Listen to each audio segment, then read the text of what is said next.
ఆత్మని చంపుకొని ఎవరికి లోబడుతూ ఉన్నాను? దాస్యత్వానికి లోబడి. ఏంటా దాస్యత్వం అంటే? వివాహం అనేది. అర్థమైందా? వివాహం కాకమునుపు ఎలా ఉంటామంట?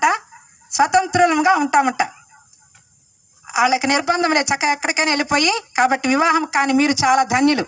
ఎందుకని అంటే ఇప్పుడు మీరు స్వతంత్రంగా చక్కగా పాటలు పాడగలుగుతారు, చక్కగా దేవుని వాక్యాన్ని బోధించగలుగుతారు, ఎక్కడికైనా వెళ్ళగలుగుతారు.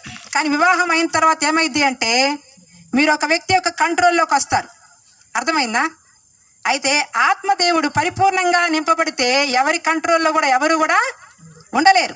ఆయన నడిపింపుకి ఆయనే నడిపించుకుంటే వెళ్తాడు. నడిపింపుకు లోబడకపోతే ఏమైందంటే ఆయన కొంచెము లోబడలేదనుక రాహిత ఏం చేస్తారు? వాళ్ళ డాడీ ఒకటేస్తారు. అవునా? ఎందుకని? బిడ్డ కాబట్టి. అట్లాగే దేవుడు కూడా తండ్రి శిక్షించు కుమారుడు జ్ఞానము గలవాడగును. ఒక్కొక్కసారి శిక్ష ఎందుకు వచ్చింది అంటే ఆయన మాట వినకపోతేనే శిక్ష వస్తుంది. కాబట్టి శిక్షను కూడా ఏం చేయాలి? మనము త్రోసివేయచ్చా?